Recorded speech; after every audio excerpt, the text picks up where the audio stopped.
I know Murray just asked you, have you ever looked back and wished you'd been braver? And a few people looked around to see if other people were putting their hand up first. Did you notice that?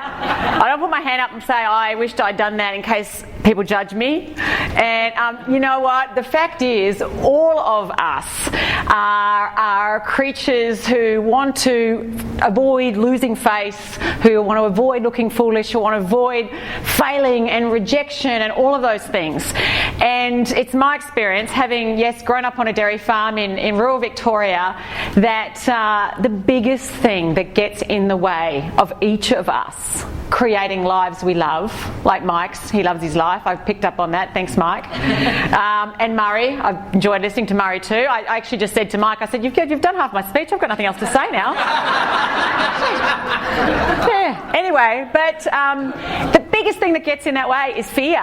It's wired into our psychological DNA, going back to our cave-dwelling days, to protect us, to keep us from avoiding situations where we might feel pain. The thing is, these days we don't have to worry about the saber-toothed tigers, and it's more psychological pain, social pain. We don't want to be rejected, we don't want to lose face, we don't want to try something and fail at it and feel like an idiot. And so there's this little part, there's this Neanderthal part of our brain that's constantly on alert, going, don't do that, don't put your hand up, don't put your hand up. Oh yes, they're putting their hand up. Okay, put your hand up, that's fine. So just recognising that who we are as human beings is innately risk averse. What I want to talk to you about today, these few different points, because what drives me is helping people to be braver or more courageous. I use the two terms synonymously. And let me just say this, being brave and being courageous isn't the absence of the little voices in your head that are going, I don't know if I've got what it takes. I'm really afraid that if I try this, I'll fail. I don't want to lose my money or my reputation. And so we've all got that. It's taking action in the presence of it. But here's the deal. We've all got this tug-of-war going inside of us all the time. And during the course of today, there's parts of you that are going to be, yes, that's it, I'm embracing change, I'm putting myself out there, I'm going after my big dreams. And this other part of you will be going, oh God, don't do it, don't do it, don't do it, don't do it, don't do it. So we're literally, we are wired, to seek pleasure and avoid pain, but we're more motivated to avoid pain than we are to seek pleasure. So when it comes to going after a goal and having that holiday in Hawaii in, July, we're actually more motivated to avoid a situation where we could fail than to go after something where we could succeed. And so often that fear wins out. And so we all have different needs. Human beings, we have different needs. We want variety and we want adventure and we want to learn and we want to grow. But we also want comfort and we want to feel we belong and we don't want to be criticised by people and we don't want to lose face in front of our friends and we don't want to disappoint people and we don't like to be rejected. And so constantly there's that tug of war, and here's the deal, it never goes away. It never goes away. And it's not like you'll get to a point in life where you go, I have zero fear of anything, because that's just not how we're wired. But when we act in the presence of our fear, we dilute its power and we grow our own. And courage and being brave, it's like a muscle.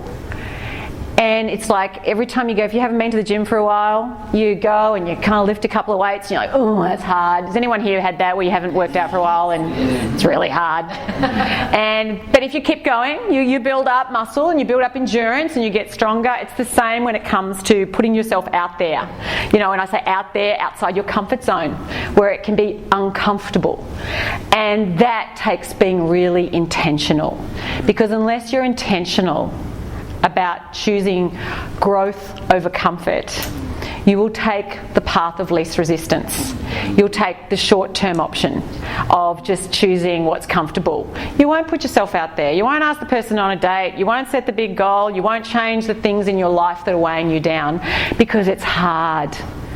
And it's why so many people stay in situations that don't feed their soul, don't lift their spirit, that make them unhealthy, that make them stressed, that create disease in the body, that leave them just yearning for intimacy, that are lonely, that are miserable, because ultimately they're afraid of stepping out there, and it feels safer in the short term to stick with the known, even when the known isn't working.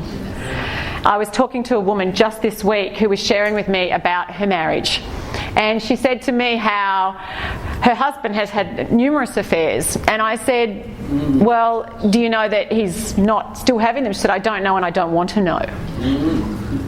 And I said, how's that role modelling for your 2 daughters? And she said, I just don't like thinking about it. And it made me think, how long does this go on? 5 years, 10 years, forever? Where she doesn't want to confront a reality because it's too hard to confront it, but instead she endures this low-level sort of pain and disconnection. And I wished I could say that was just this one-off weird anomaly, but situate people who are miserable in their jobs.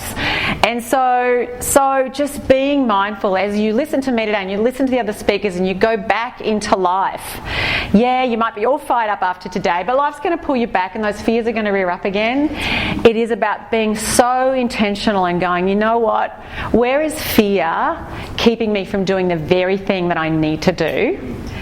And so hence we've got to be so deliberate in how we live our lives, because it's so easy to go along the default path of least resistance, but that level lands you in a place that's particularly inspiring.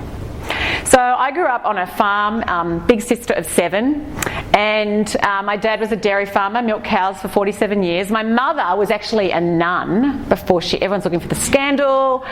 She was a nun for 9 years, and then she left the convent and met my dad. And let's be clear, it was in that order, and 9 months and 2 weeks after they got married, my brother, Frank, was born. And my nana was doing novenas because, God forbid, he was born less than 9 months after they got married. What would people say? It would be just terrible. But Frank was born, and then I was born 18 months after that. And so growing up, we grew up as a very Catholic, rural upbringing, and I remember, kind of having no horizon, no vision for my life beyond literally the back paddock, because my parents weren't travelled, we didn't talk about big things. We didn't go on holidays besides, we went to caravan park in Malakuta. You laughed, that was exciting. You went to the toilets to use the hand dryers. We went to the caravan park in Malakuta. And anyway, so I can't say my upbringing, but I remember, when I was about 12 or so, my dad saying to me, Margaret Mary, I see great things for you. I was like, do you, Dad? He goes, you're such a capable young woman. He said, I see you being Sister Margaret Mary in charge of a convent.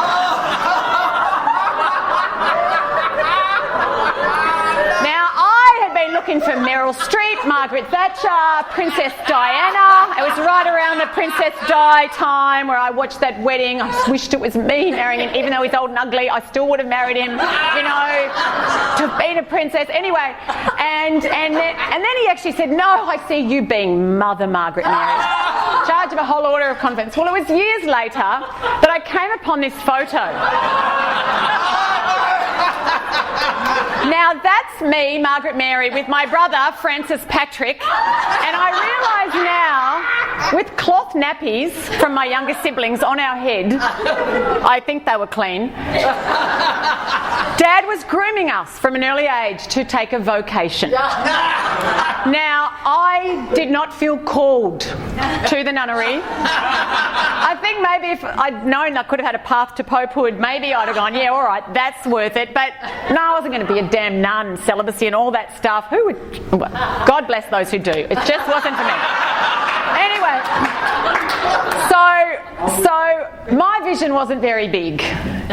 But growing up, I got to finish high school and I knew that there was a world out there and I wanted to explore it. And so at 18, I left my parents' farm and I moved to Melbourne. And I had no idea really what I wanted to study, but I heard I'd studied a marketing degree. My dad thought that qualified me to work in a market and didn't understand why you went to university to work in a market. But I did a marketing degree.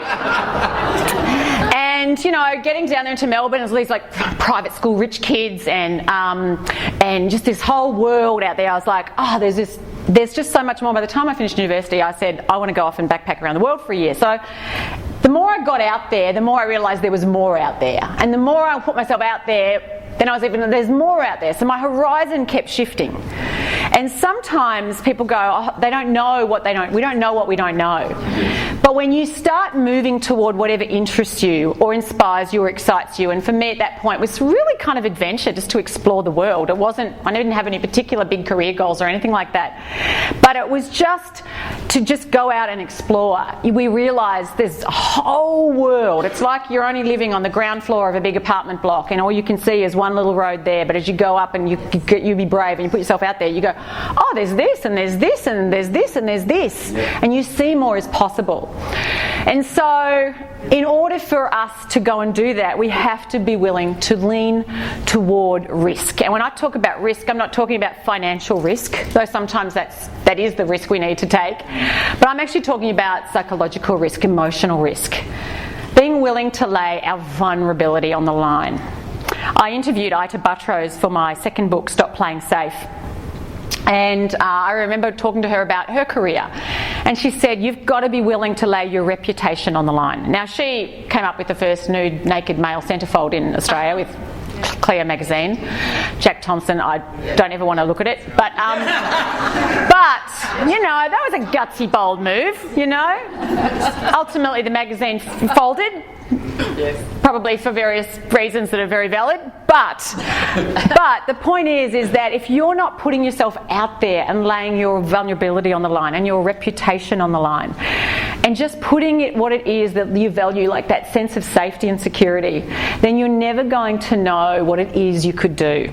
Now, as human beings, we are wired in our brains. Our brains are wired, firstly, to overestimate the size of risks. Now, I have a 13-year-old son, and he might be not necessarily he's probably underestimates the size of the risks and thinks he can do anything. However, we tend to focus more on what could go wrong than on what could go right. More on what we could lose than on what we could gain. When we're thinking about making a change or going and having a tough conversation, we focus on all of the things that we don't want to happen. In fact, we're twice as sensitive to potential losses as we are to potential gains. So if I said coin toss, heads you win $20, tails you lose $20, most people don't want to do it. They don't want to lose the $20. It's only when it's 2-1, heads you win 40, tails you lose 20, that people go, all right, I'll do it. Like our brains, we're that sensitive to loss. We don't like to lose things. So we tend to overestimate the likelihood that things will go wrong. We also tend to catastrophize. Now, what do I mean by that? It's not what's real, what we think we fear. It's what we link to fear. It's what we come up with these worst case scenarios. Anyone here ever done that where you've scared yourself, you've just come up with all these worst case scenarios? Thought about doing something and you picture yourself living out of a shopping cart on the street, homeless, your family's abandoned you, When my first book came out, I started writing my first book when I had 4 kids under the age of 7. And it's called Find Your Courage. Now, I went to a little tiny school that had like 15 kids in it. I think it's got 16 now. It hasn't grown much. And I was the only kid in my grade. We had one teacher. We didn't do a lot on grammar and syntax and all that stuff. I went to a regional high school. And so I would definitely not say I have a Shakespearean command of the English language. In fact, my kids often go, did you learn anything at school, Mum? So I'm like, I don't know what an adverb is and a conjoining this and I don't know. Well, I never learned all that. And I'm like, what did you learn? I'm like, I don't know. Anyway, I've got by. But I remember when I went to write my first book, I was very aware that I hadn't studied literature, I hadn't studied writing. I didn't see myself as this masterful writer, but I felt really passionate about writing a book. And actually, I was really passionate about it, but there was also this part of me that was terrified that who am I to write it? And I remember at Christmas time sharing with my family, verbalising the goal. And I said to everyone, what's everyone going to do in the next 12 months? And my brother Stephen rolled his eyes and goes, oh, life coach in the family. And we went around a circle, everyone shared what they want to do, and then he got to me and goes, what do you want to do in the next 12 months? And this is probably about 11 years ago now, and I said, I'd like to write the outline of a book. Now, for me, that was really brave to say that, because in my family, tall poppy syndrome runs high. And to say you want to write a book, I knew what actually happened was exactly what I was worried would happen. My brother Stephen said, what are you going to write a book about?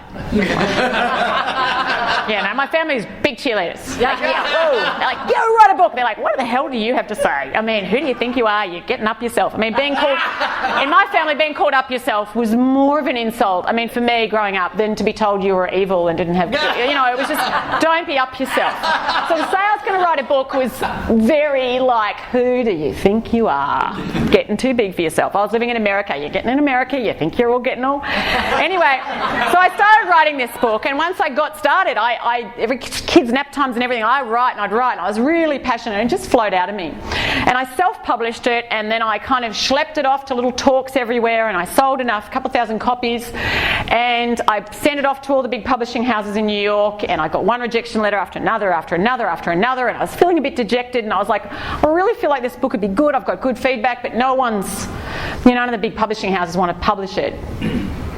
And then I get this email from McGraw-Hill. We would like to buy the international rights for your book, and would you consider $10,000? It didn't occur to negotiate. I just said, yes, thank you very much. I was so excited. And I was looking back now, I probably should have said, no, 10, look, at least 50. But no, I just 10 would be great, thank you. I was so excited. So they kind of changed it a little bit. The title, the chapters didn't change. And then it came out again. It was in bookstores all around the US. And it came out in Australia too, 2009. But I didn't even come to Australia that year, so didn't get a lot of support.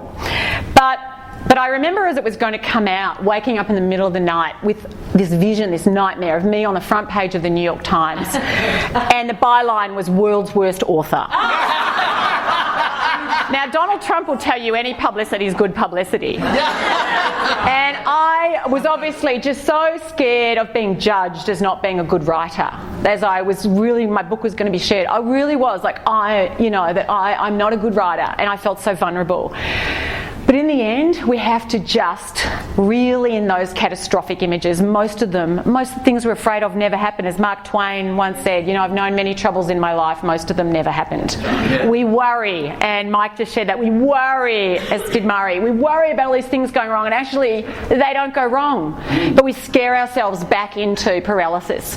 So we exaggerate the consequences. We underestimate ourselves, and I've found women do that even more than men. We self-doubt. We're like, I don't think I can handle it. And I remember when I was thinking about having my 4th child and I wanted to change careers, like, can I have 4 kids and pursue a whole new career? I don't know if I can do it. And I have a husband who said, we'll figure it out. And it was kind of just having that support. It helps when you have a husband support you. But how will I do that? And when I look back, the biggest advice I would give to the younger me was, you can do more than you think. Don't underestimate yourself. And we tend to do that, men and women. We also tend to discount the cost of inaction. We tell ourselves if something's not so good, well, hopefully it'll just get better. I mean, hopefully, I'll just win that slot, and all that debt that I haven't been attending to will get sorted out, and all those credit card, statements will just stop coming in. Hopefully, this issue in the relationship, this distrust or this resentment will just get sorted out. Hopefully, my boss will just, recognise that I do have value add and I'll get the promotion. Whatever it is, we tend to think that things will just go along as they are, maybe get better, when actually, over time, things get worse. Anything that's not working right now, whether it's in your health and well-being, whether it's in your finances, your career, relationships, it doesn't get better by leaving it alone. There's a cost to inaction. And most of us don't want to confront that cost because it's ugly and it's hard. What's it costing you not to take the risk? And finally, we kind of fight to uphold the status quo. We have a sunk cost bias. Does anyone here own a piece of clothing or some shoes that you spend a lot of money on, and despite the fact they don't fit you very well, you can't throw them out? I just can't do it. Has anyone ever invested a lot of time in a project and it wasn't working, but you kept putting money in it and time in it, kind of like, if I just keep trying? A lot of people say it takes courage to just persist and persist, but actually I disagree with that. This whole idea that winners don't quit. It's rubbish. Winners quit. They just don't take years quitting. They go, it's not working. This was a formula that's not working. I tried. Change course. Cut my losses. All right, move on. Versus, I'm just so, and I meet people who are passionate about their idea, and they're like, I'm so passionate, I'm just passionate. They say if you're passionate, it's everything. Passion's really important. But if it's not working, you're not going about it the right way. Face that. And sometimes confronting that reality is really hard. You know, we know with Lockheed Martin with the Concorde, 40 years before the governments of France and Britain could say, okay, putting another 10 million isn't going to make this a viable commercial entity. But they put so much money in it, and let's just put another 100 million in it. So sometimes being brave is going, you know what? I've got to call it quits. This isn't working. So in all of these ways, this is how we're wired, right? We've got all these cognitive biases that have us avoid risk, that have us stick with where we are right now and not put ourselves out there, not go out and pick up the phone on Monday morning and go after the business, or introduce yourself to someone you want to know, or say, I need to learn this new skill even though it's really hard for me and I'm worried I'm not going to be able to learn because I'm getting too old, or whatever it is. So because of that, because we are wired to avoid risk, we need to lean toward risk. We need to go, I need to do this even though I feel sick and I'm nervous. At the end of people's lives, people regret far more the risks they didn't take than those they did. And here's why, even the ones that didn't work out. Because when we try something and it doesn't work, who's tried something and it hasn't worked out? If you didn't put your hand up, then you have definitely been living too safe. Seriously, if you haven't been trying things and they're not work out, it's like, you know, you're not actually living. But when you try something and it doesn't work out, who here, put your hand up if you tried something, it didn't work out, but you learnt something really valuable that you were able to use in other areas of your life? Yeah. So you were better off trying it and not working out than not if you'd never tried it. That's right. And that's across the board in every area, but certainly in business. Give it a go. Yeah, you don't know what you're doing, but give it a go anyway. Because even if it doesn't produce, like I've never got a New York Times bestseller and Oprah hasn't called, you know, and it's easy to go, oh my God, I failed, whatever, you know, but that's okay. I've learnt a hell of a lot. And I've done lots of things that I would never have done had I not tried, like writing that first book. And as I said, my fourth is just coming out, actually comes out next week, but I've got them. Someone put a photo on Twitter yesterday of my book in a bookstore, and I was like, oh, I didn't know I was in bookstores yet. And I'm like, you know, I think about, had I not written the first book, I certainly wouldn't have written the fourth. Yeah. You've got to be willing to not wait till you know everything and just try.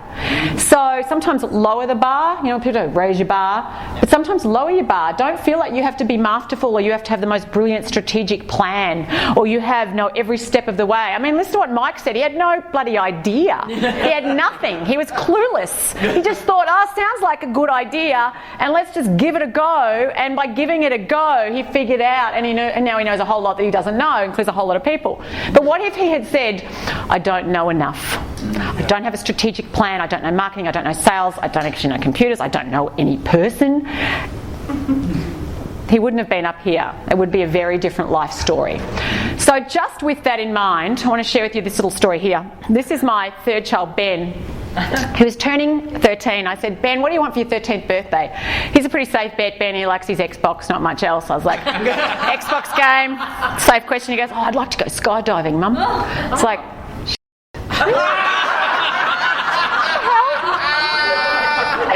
I had gone parachuting when I was 21. I had a crush on this guy, ended up turning out to be gay, but he said, do you want to go? And I said yes, because I thought he was kind of cute. Nothing happened, but I'd gone parachuting years ago, so I couldn't exactly say to Ben, it's too dangerous. And so I got on Groupon, I got Ben, at least he had a tandem dive. I jumped out on my own. And I got this, and a few people said to me, do you not like Ben very much? I love Ben. He's a beautiful kid, and I was like, no, but Ben isn't one of, like, it's not like my son Matt, who's like completely like Bear Grylls, Child Meets World. Ben's not like that. So I was like, you know, this is good for him because he's not a bold, trailblazing risk taker. I think this would be really good for him. So I got him this thing, and I could feel judgment of a few parents because I let my kids take lots of risks, and I know some parents are like, I would never let my daughter travel to the other side of the world at 16 or 15 on a plane on her own. I'm like, you know what, she'll figure it out. She'll never go to LAX. Hopefully she won't get abducted. It's all good. She didn't. I spoke to her this morning, and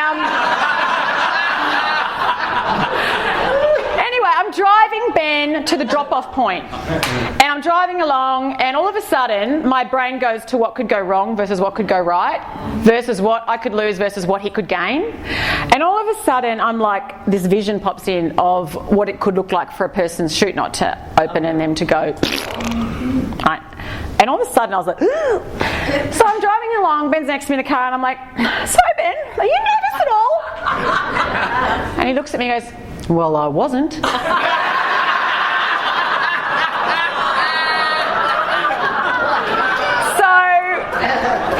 So anyway, Ben went off, jumped out of the plane. I'm sitting there waiting, and I'm waiting, and I'm waiting, and I can see there's specks in the sky, and specks, tiny specks, and then I don't know which specks, Ben, and then they're coming down, and then he's getting close. I can actually almost hear the screaming. And then I see him coming down, and he lands, and I run across the patch of grass where they land. They all land. They're so accurate. And I run, I'm like, Ben, you're alive!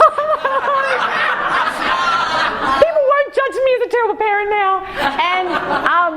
And he goes, oh, I said, how was it? He goes, it was phantasmagorical. Now I know what I want for my 14th birthday. Now, I told him he had to pay for it himself next time, and he's 15 now, moving on to 16. He hasn't gone again because he's not paying. It's only mum and dad pay.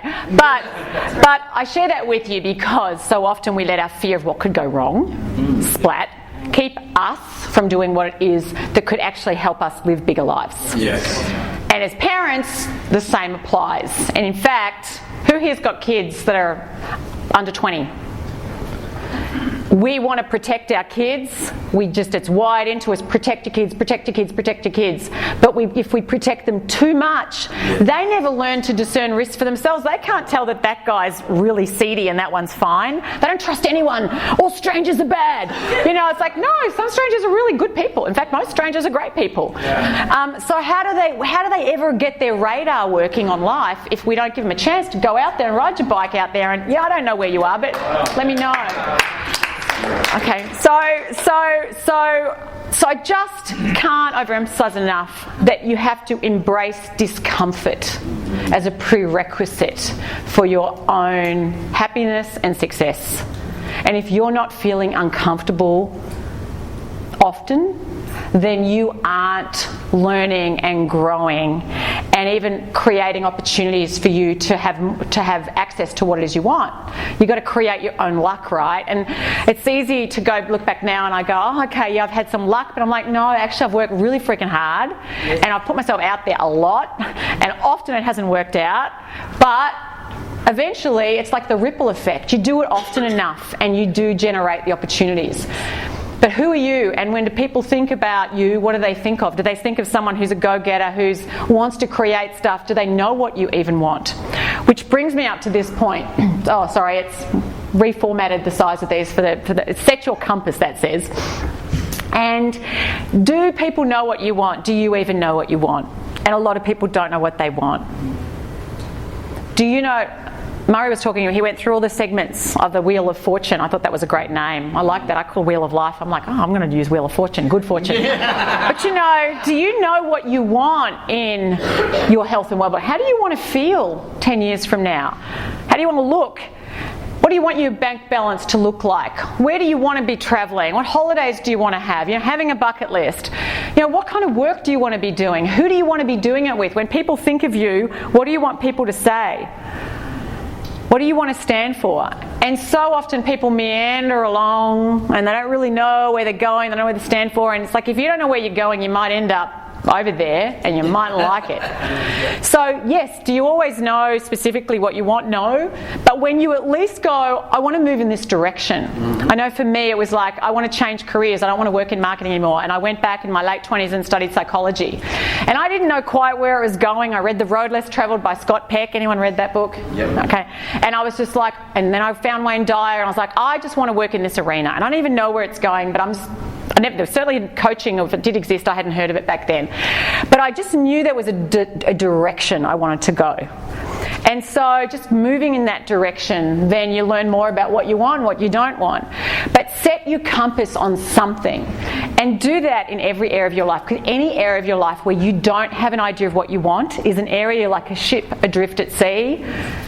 You are at the whim of the currents and the winds, and You could end up just kind of rolling up on some shore going, oh, well, I wouldn't have chosen to come here. And that's not to say we can't be open to opportunity. And sometimes stuff happens and you go, whoa, I wouldn't have thought of that. But at least in the meantime, you're moving towards something. And sometimes people tell me, I don't know what I want. I'm not really sure. I really like this and I really like that. And I really love this over here. But I love that too. I'm like, well, just pick the favourite one of the month and just go with that one, but go somewhere. Don't stay still because you're not sure. So vision equals power. And when you have a vision of what you want, as Mike was sharing, like having a goal, like, okay, now Fiji in June, now black Mercedes, whatever it is. Now it's like, now I'm working towards something. But if you don't have the vision, well then how do you know who to spend time with? Why would you come along to today? Because, well, I don't really know, what's the point? No, I'm coming along to today, and kudos for being here, because I'm committed to living a bigger life, because I'm committed to investing in myself and sharpening my own saw. Yes. So just be clear about what you want. I want to do a little quick exercise with you right now. I want you all to close your eyes, and I want you to take a couple of big deep breaths. And I want you just to cast yourself ahead 5 years from now. Okay, now imagine there's a string going through you. In front of you is the future, behind you is the past. And I want you to rise up above where you're sitting, and I want you to glide ahead to 5 years from now. And I want you to go down and think of your favourite place you love to be 5 years from now. Maybe you've got a place by the beach, up in the hills, local cafe, wherever, backyard. And I want you to think about, if you could have your ideal life 5 years from now, what would it consist of? Firstly, what are the emotions that you would be feeling every day? What were the ones that would be most dominant and prevalent for you? Joy, connection, playfulness, gratitude, satisfaction, fun, love. What emotions would you love to be feeling that really dominate you? Because we all feel all emotions, but what are the ones that you really would like to be feeling the most of? Certainty, confidence, faith in yourself, faith in your future, self-assuredness. Okay, now I want you to think about the people around you. What would be the quality, how would you describe your ideal relationships? What would be very present in those relationships? The people you live with, but also the people that you might be working with. If you have a team, what would that team look like? Who would be part of it? And what would they say about you? How you impacted them when they thought about who you are? What would people say they could count on you for? Encouragement, humour, resilience, focus, purposefulness, being brave, putting things in perspective. Now I want you to think about yourself physically. Smell where you are, hear where you are. Now I want you to think physically. How would you like to be feeling physically? Energetic, strong, vibrant, lots of stamina, fit, robust.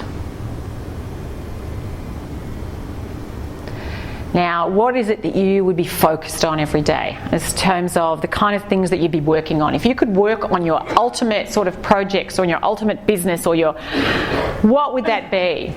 What would leverage your strengths? What is it that you're good at?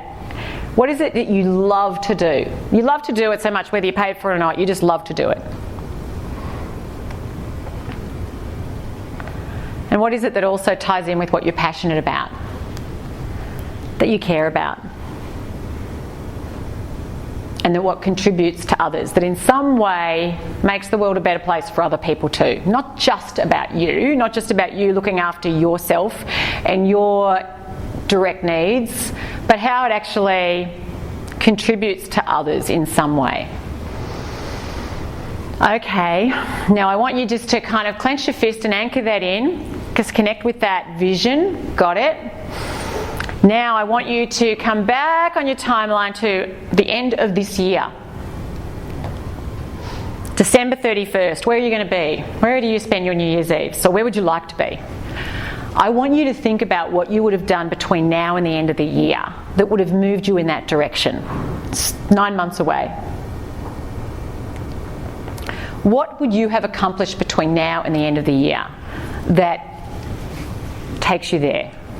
Maybe there's some goals you want to nail by the end of the year, and maybe there's some more medium long-term ones that, you've started toward them. Rome wasn't built in a day. So I want you to get clarity right now. What would you love to have accomplished between now and the end of 2017, so that when you look back on New Year's Eve, you go, man, I lived this year well. And once you've got clarity in your head about 1, 2 or 3, no more than 3 goals, I want you to get out your pen on your piece of paper and I want you to write them down.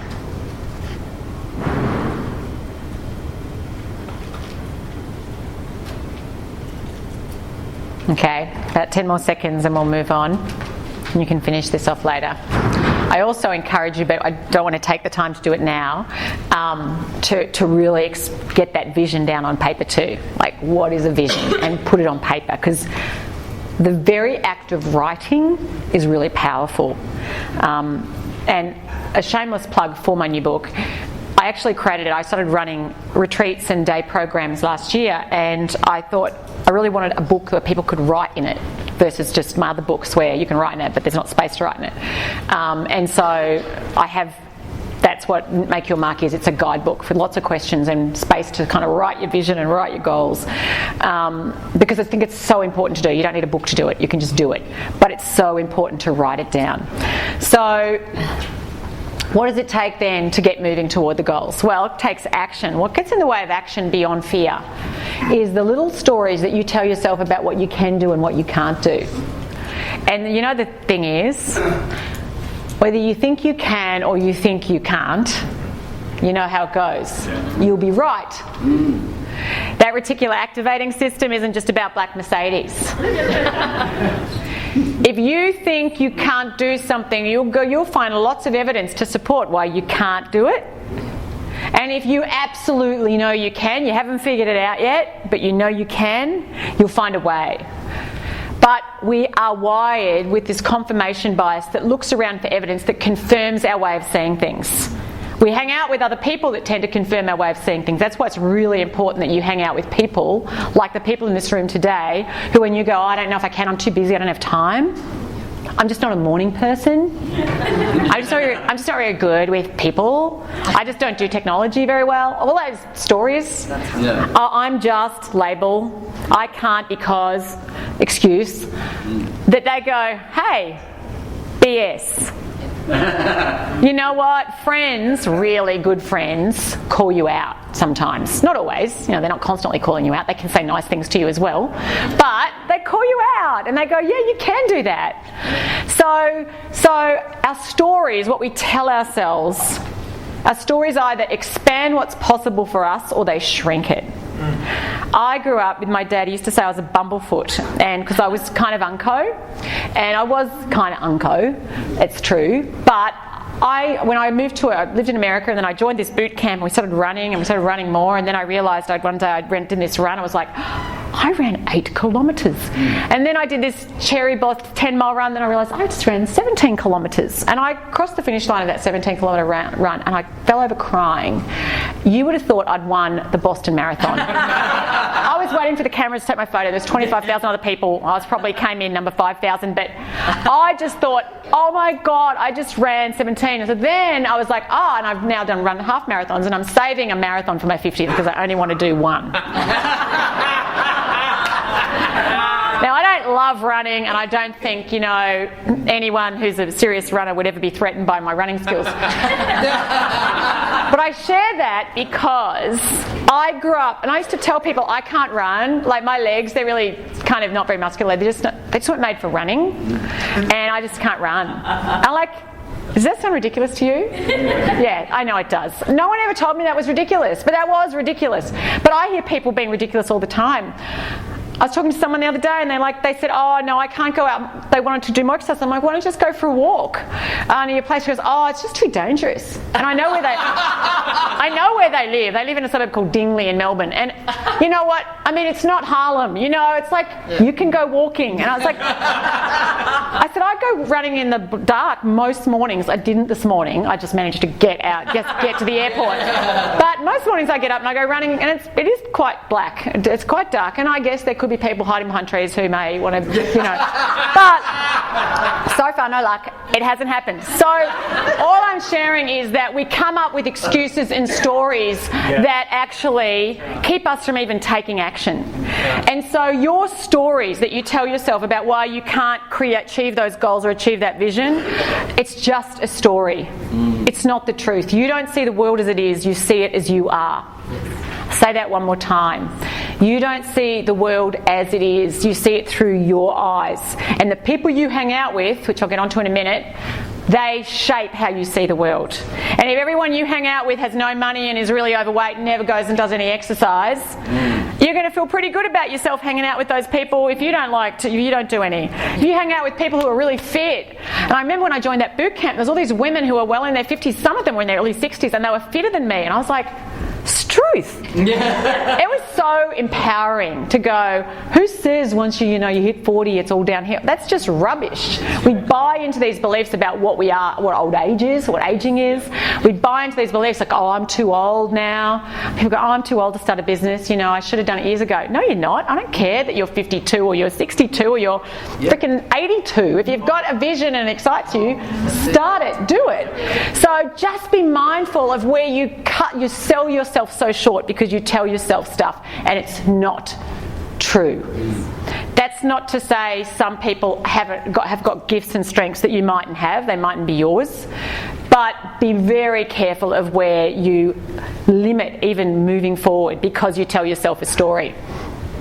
So what's another story you could tell yourself? So there's the story of how you think it is, and how you think it is impacts the emotions you feel. So if I tell myself I can do anything I set my mind to do, I'm going to be ambitious, I'm going to be aspiring, I'm going to be open to ideas and curious. If I tell myself, oh, I'm too old, and you know what, I'm just hopeless with technology, and I'm not a morning person, I just don't have enough time, I'm so busy. I mentioned I've got kids and I'm just really busy. I'm so busy, I don't have time. How many people do I meet who go, I'm just really busy, I don't have time? I'm like, you make the damn time, you prioritise it. Everyone's got 24 hours in the day. What time do you get out of bed in the morning? I can recommend not getting out of bed at 4 a.m. every day because I did it this morning, and I'm hosting a party tonight for my son who's in Ben, the guy that jumped out of the plane. He's at a big rowing regatta today, which I was very sad to miss. When we booked the date, I didn't know it was going to be on, and so he said to me last week, Mum, can I bring my crew back to our house after the Head of River on Saturday? And I said, sure, that's fine.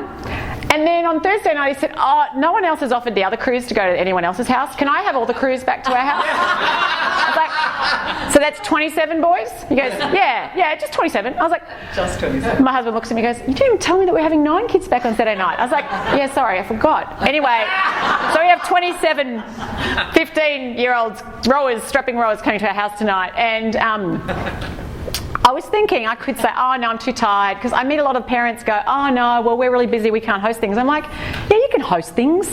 People don't host things. I'm like, it's just a bunch of cans of soda and some pizzas, So often people don't do things, oh my house isn't big enough, or I'm too old, or I'm too tired, or whatever. So just be careful of where what you're telling yourself keeps you from just living life fully, because it impacts the emotions you feel. If you say, no one ever listens to me because I'm just getting really old, or I'm a woman and no one takes me seriously. I hear women use their gender. It's like, oh, that's not to say there isn't unconscious bias and that there's not barriers and all that stuff, but you create them in your own head. Yes. We create them in our own head and then we project them out there. Oh, I'm too this, I'm too that. It's not true. How do you choose to show up? Yep. And you know what? I've met amazing people who completely defy the stereotype. because they just choose not to buy into the stereotype. And don't buy into whatever stereotype you might have stuck on your own head or put on someone else's or any label. So what emotions? Your emotions drive action. And then the actions produce outcomes, and we get that self-fulfilling prophecy. See, I told you I'd never have any money. I'm like, yeah, but you haven't even tried to save. My brother, he's like, I'm never going to have any money, so there's no point in saving it. I swear to God. And I love my brother Frank. He's great, but he said that. He said, well, remember when we were like 7 and you were 5, and you know, and I saved all my Easter eggs up, and then Pauline came in and ate them all. Like, he said, serious. What's the point of saving something when people it can just go? So what's the point of money if you just might as well just enjoy it now? I'm like, Frank, I love the enjoy it now thing, but you have no money. Like you spend it all and you have a nice time, but you don't have any savings. And so, you know, just be mindful of how you set yourself up to prove yourself right. You tell yourself I'm too old and too tired, you're going to be too bloody old and too tired. You tell yourself I don't have a good enough education. Well, go and get yourself educated. Doesn't mean you don't have to have a PhD. I mean, a lot of people who are very successful. Richard Branson left school, 16, dyslexia. You know what I loved when I met him? It was really, really fascinating experience. Well, can I just share with you? The first thing I loved when I met him, okay, I just have to share this, and I know it's a tall poppy thing, but I meet him and I'm on Necker Island and he's just flown in from the Congo at 2 a.m. It's like 10 a.m. in the morning and he's coming. I can tell he's just behind me, and I turn around and I'm a little bit nervous because I'm about to meet Richard Branson, and I was interviewing him that night in front of the group, and I turn around and I'm like, oh, hi, welcome back to your island. And he looked at me and he goes, you have beautiful eyes. God, I was like, I can't cope in this moment with this reality that he just told me that. Anyway, then that night I interviewed him. He's going, I don't know if I can answer your questions. You've got such beautiful eyes. I was like, I punched him. I said, stop it. I just can't. Just stop it. I punched him twice and he said that hurt. And I was like, okay, sorry, Kate. Just don't say that to me. And then the thing is, when I first started going with my husband, I remember he is not one to go big with the flattery. And I remember saying to him, some guys say I have really nice eyes. And he goes, well, I'm never going to tell you that. I'm not interested in being solicited for compliments. And I remember being a little bit like, it almost attracted me to him, but it was kind of like, huh. Anyway, so Richard Branson said to me, I bet your husband tells you that all the time. I said, well, he doesn't tell me that. So the funny thing is that I've got this photo. I wish I had it with me now. I've got this photo when we're getting a photo on the last day, and he's going like this. He goes, send this to your husband. Send it to your husband. So I text my husband. I go, he says I have beautiful eyes. If Richard Branson has beautiful eyes, for frick's sake, surely you can tell me I have beautiful eyes. And he goes, I don't care. I will not succumb to pressure. Anyway, no, I share that with you, but a bit of fun. But just one thing I loved about him, he has a notepad and pen all the time. He's asking questions, and he was asking people, so tell me about how do you recruit? And he was so interested in people, incredibly curious, incredibly down to earth, zero pretension. When he was in bare feet half the time, I was sort of like, can you dress better? You don't look like a billionaire to me. That was what was so refreshing. But just be mindful, where is it what you're telling yourself? And if you find yourself butting up against somebody and they're pissing you off, or you find yourself feeling really dejected because, like for me, I had 40 book rejections, ask yourself, what's another story I could tell here? Yeah. What's another story I could tell here? So in that, building your network, I know today it's all about connection and the power of connection and the lunch break. Go and talk to people that you don't know. I encourage every one of you to go and speak to at least 2 people that you don't know and just introduce yourself. Hi, my name is. And just ask questions, because I think about all, like working at NASA, all of those things that I've done, the whole Necker, all of it came through the power of just meeting people and forging a connection. Yes. It didn't come about because I'm rich and famous. It was someone knew someone and said, oh, we should invite her. Oh, hey, would you like to do that? You know, just by getting out there, you never know who you know may know someone else. And that old saying, it's not what you know, it's who you know, it's not true. It's not what you know, because there's a lot of smart people who know lots of stuff, and what's good is that. And it's not actually who you know, it's who knows what you know. So who knows, not just you, but who knows what it is you're working on? Who knows what it is you want to do, what you want to create, and the business you want to build, and the fact that you're looking for a marketing person, or the fact that you're looking for a job, or the fact that you're thinking about starting a franchise, or the fact that you've just bought one, or the fact that whatever. Who knows that about you? Because the more people who know what you want, the more who can help you get it. That's right. Absolutely. But if people don't know what you want, how can they help you get it? Likewise, how can you help others get more of what they want? Yeah. And here's the deal, and Tony Robbins said this, the more you help other people get what they want, the more you get what you want.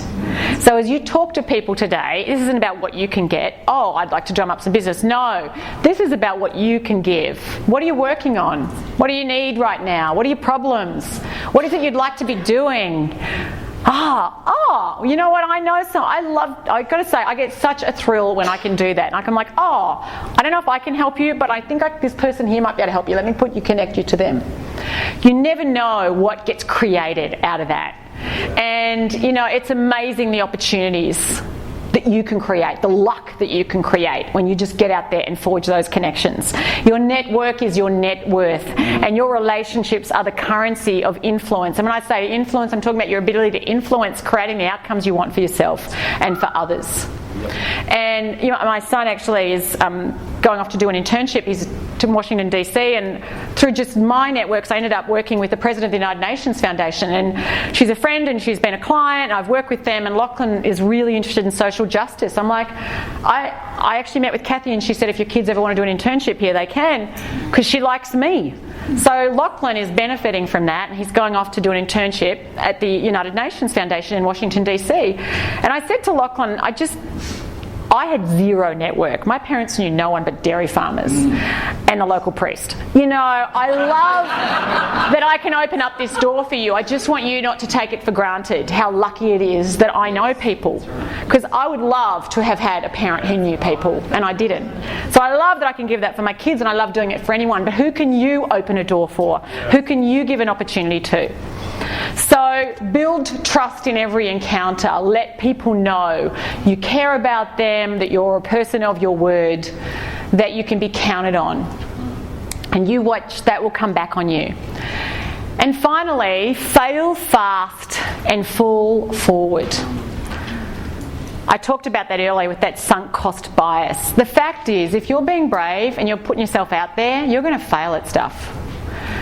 I fail at stuff all the time, and sometimes I go, that was painful, or that was humiliating, or I wished I had thought about that before I did that, or I wished I'd proofread that better. But I think about everything. It's better to do something than to do nothing. And you know what? Who here sees themselves as a bit of a perfectionist? I tell you what, you've got to just rein that baby in, because that is just such an enemy to getting stuff done. Because you want to do it so well, because your name is attached to it. And I know that, my name's attached to this. I don't want to have it be half-assed done. But by the same token, if I wait till I do stuff brilliantly, I swear to you, I would certainly never have written that first book. I would never have given us a talk. I would not have even started having a coaching business. I wouldn't have had 4 kids, because I didn't know what I was doing there. And I'm still figuring it out. But, I do throw them out of planes occasionally just in case.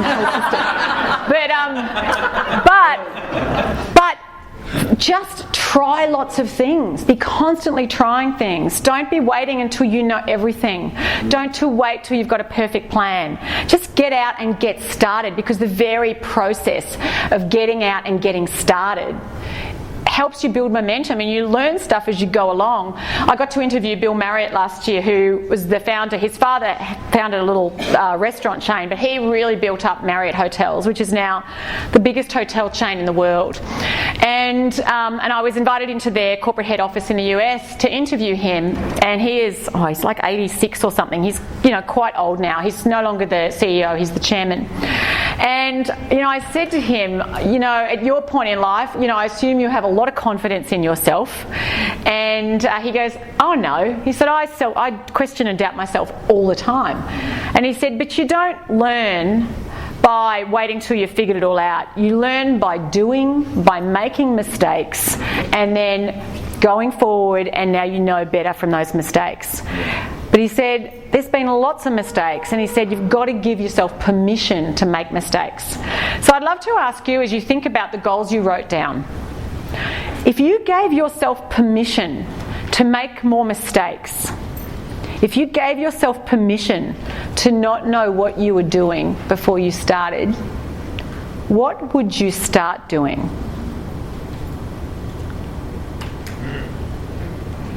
And I think that in there lies exactly what you need to be doing.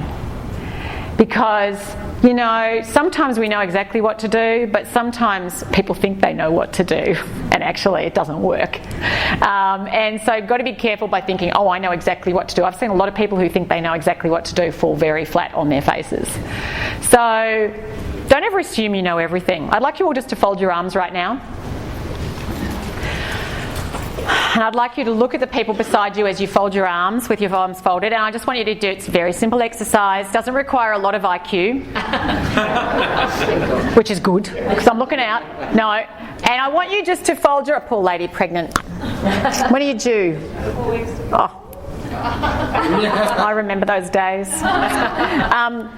And I want you now, just looking at people next to you, I want you just to fold your arms the opposite way.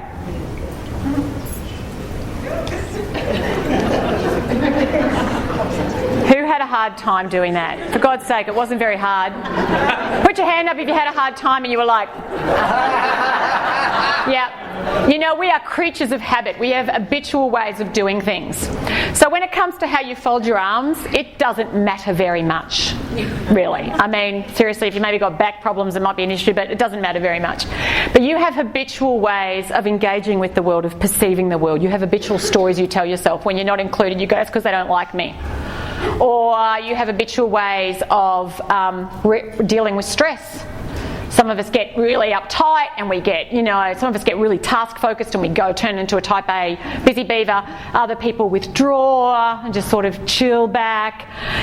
We all have these habitual ways of perceiving and interpreting and behaving and dealing with life. And some of them work for you. Great, keep them, but others don't. Yeah, come on. And it is uncomfortable when we have to shift how we do things, because this is just how we do it. And I get it, folding your arms, not a big deal. But what if I said, I want you to shift how you deal with the people who you don't like? Or how you deal with stress when you're feeling under pressure? It could be really hard. How you deal with problems. How you manage a big inbox with your email, or how you manage all of the people that you work with or that might work for you. So just on finishing, I want to share with you this very simple model. And a few things have been touched on already. But every one of you has enormous power to affect change. And I define power as our ability to affect change. And we can't change the world around us unless we start on the world within us. That's why all leadership begins with self-leadership. And a leader is only as good at leading others as they are at leading themselves. Yeah. And the best leaders are, frankly, pretty big into constant personal development. Yeah. They don't go, I've got my shit together now, I'm done. Oh, you plebs, look at me. No, they go, where do I need to continually sharpen my saw? Where do I need to continually work on myself? So, you have enormous power. There's 3 things that act in concert with that. One is your language. And Murray talked about that earlier, and he talked about the way we describe things, the language that we use. How we describe others, how we describe ourselves. It's impossible. If you say it's impossible, you're not going to try. If you say, I haven't figured it out yet. Yeah. If you say something's exciting, it's a very different response than if you say it's terrifying. If you say the situation I'm dealing with right now is a complete and utter nightmare, it's very different than you say, you know what, it's challenging or it's interesting. So be mindful of the language you use, and that includes the stories that you tell yourself. Be mindful of where you get caught into a victim mentality, like you feed your own powerlessness, oh, there's nothing I can do. It's so hard. I'm just like, Because you know what, sometimes a sense of that, talking about yourself as a victim or others, I'm sure we talked earlier about those people that you only can have a certain amount of time with, and you'll talk to them again in November. I love that. Sometimes people, they like to be a victim. They want drama because it makes them feel significant. Oh, now let me tell you about this and let me tell you about that. Because it really fuels a sense of significance. It's all they've got is their problems. They don't have anything cool going on, so they've got to make something big out of their problems. So likewise, don't be one of them. Yeah. That's right. Problems, don't make problems as the language we use around our problems actually impacts how we deal with our problems. So, yeah, we've got to deal with this. Yes, this is a challenging thing. No, I mightn't have chosen it. But, okay, where can I turn this into an opportunity for me to learn and to grow? Where is this actually, what is perfect about this problem right now? And for every one of you right now with your problems, and I'm using, air quotes, how is actually your problems right now the problems that you are meant to have to grow into the next level of your human becoming? Health problems, marriage problems, work problems, money problems. How are all those problems actually perfect? Instead of thinking they shouldn't be there, well, actually, what if they were perfect for you? So the language you use around things, what you're focusing on. My brother Frank, my big brother Frank you saw earlier, he had a rotten motorbike accident a few years ago. And I flew to be with him, and I was there when the neurosurgeon came in and looked at his charts. He'd fallen off his motorbike. He hadn't felt anything in his legs. And we knew it was bad, but he was determined he was going to walk again, and he was going to come back into the hospital, and it was actually in Doha in the Middle East, and he was going to take the nurses dancing. They were all Muslim, wearing hijabs. I don't know how much they wanted to dance with him, but this is the guy that's got no money. But Frank has a good time. And Frank, I love Frank very much. And I was with Frank when the visiting neurosurgeon said, "Look, Frank, I've looked at your scans, and I can tell you that you will not walk again. But with rehabilitation, you can have a very good quality of life. So I encourage you to focus on the rehabilitation, not on trying to walk." He had severed T8 in his spinal cord on the moment of impact. Frank sat there for a few minutes, and I was holding his hand, and he said, after a few minutes, he grabbed it and he said, "Margie, there might be 5,000 things I can't do anymore, but there's 10,000 I can. I want to do them all. And I'm not going to give this injury the power to ruin my life." Now that was literally in 2 days' time, that will be 8 years ago. And Frank, he had his 50th a couple of weeks ago. He lives his life. He's an engineer in Melbourne. He lives independently. He drives to work. He goes on motorbike riding weekends all the time with his mates. He has a sidecar now so that he can keep the motorbike upright. But Frank gets out there and lives his life. Mightn't have a lot of money saved, but he has a good time. Now, I share that with you because a lot of us have legs that work really well, but we get stuck in mental wheelchairs because we're focused on what we can't do and on what's wrong and what's not fair and what we don't have. And my parents didn't give me a good education, and I didn't learn this, and I haven't got that, and I don't have the money they do, and my husband's not supportive of me, and yours is, and blah, blah, blah, blah, blah, blah, blah, blah, blah, blah, blah. Focus on what you can do. Focus on what you can affect, because you can often affect way more change. You always can affect more change than you think. And finally, your physiology. Hold yourself in your power.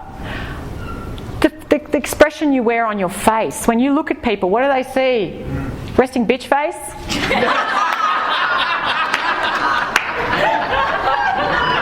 Do you look people in the eye and engage with them, or do you keep your eyes down because you don't want to look people in the eye because that actually makes you too vulnerable? I meet people who don't look people in the eye, and I know it's not because they don't like me.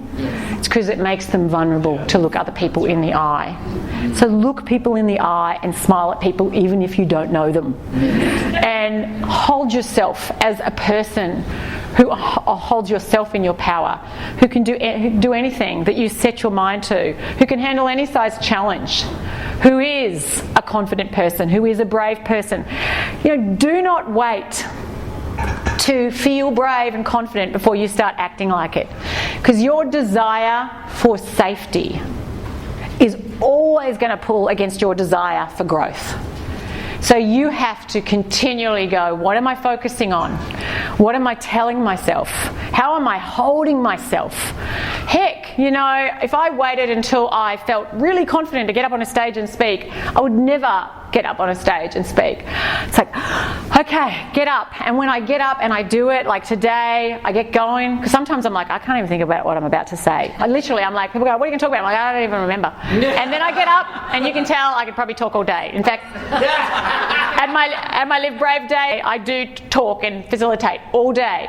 So I can do that. But sometimes I'm like, if I just let my fear and my insecurity run the show, if self-doubt is sitting in the driver's seat of your life, it's going to drive you nowhere very exciting. So don't let that desire to keep yourself safe keep you from growing and being all that you can be.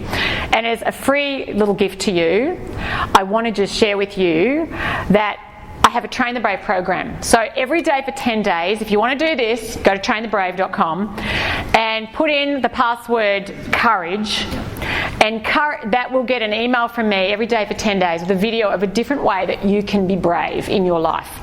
Because here's the deal, life is changing, it's constantly changing. And you have no idea who you can become if you're willing to continually put yourself out there and put yourself out there and put yourself out there. But you have to be intentional, because otherwise fear, it'll just guide you away from it, and people how many people do you know that spend their life in their comfort zone? Is their life inspiring to you? And you know what? What's comfortable doesn't stay comfortable forever. And after a while, because I meet those people, and we shrink on the vine. If we're not growing as human beings, in the end we shrink. And they never realise, then they lose confidence. If you're not stretching yourself, you lose confidence. If you want to be a more confident person, start acting like a confident person would act. Don't wait to feel more confident. If you want to be a braver person, start acting like a brave person would act. If you want to be a resilient, go-getter person, start acting like that. If you want to be a person that's got lots of wonderful, rich relationships and wonderful friendships, start being someone who is a great friend, who is out there and is giving, because action precedes the results.